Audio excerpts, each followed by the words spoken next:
As the first flake fell, twirling gracefully through the air, Clara watched from her frosted bedroom window. She loved winter, especially in the small town where she lived. Snow had a way of turning the ordinary into the extraordinary, but this winter was different. Strange tales were circulating about a mysterious figure known as the Snow Queen.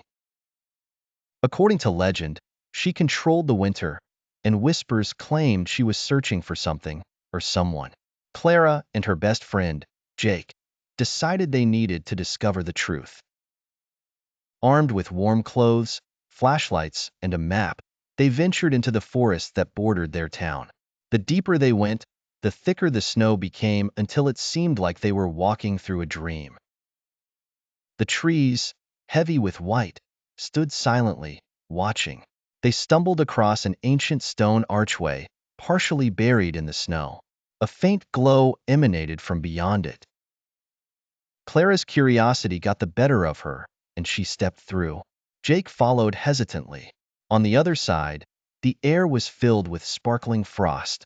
It was like stepping into another world.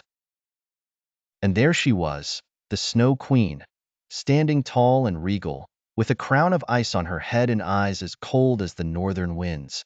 She seemed both ethereal and real. The Snow Queen spoke in a voice that sounded like the tinkling of icicles. "Why have you come?"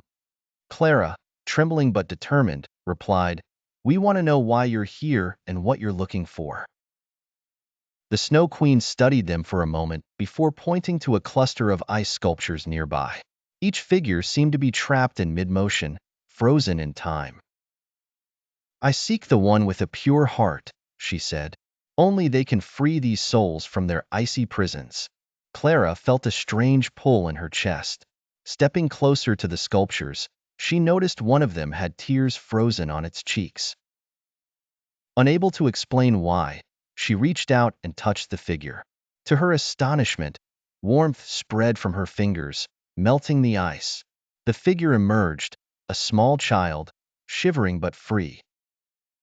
The Snow Queen's eyes softened, and she nodded approvingly. "You have a pure heart, Clara. You have the power to change fate." With that, the Snow Queen vanished, leaving Clara and Jake to guide the freed souls back to their world. As they returned to their town, the snow seemed less daunting, more like a blanket of peace than a shroud. Clara knew that winter would never be just winter again. It had become a season of magic and friendship, thanks to the Snow Queen.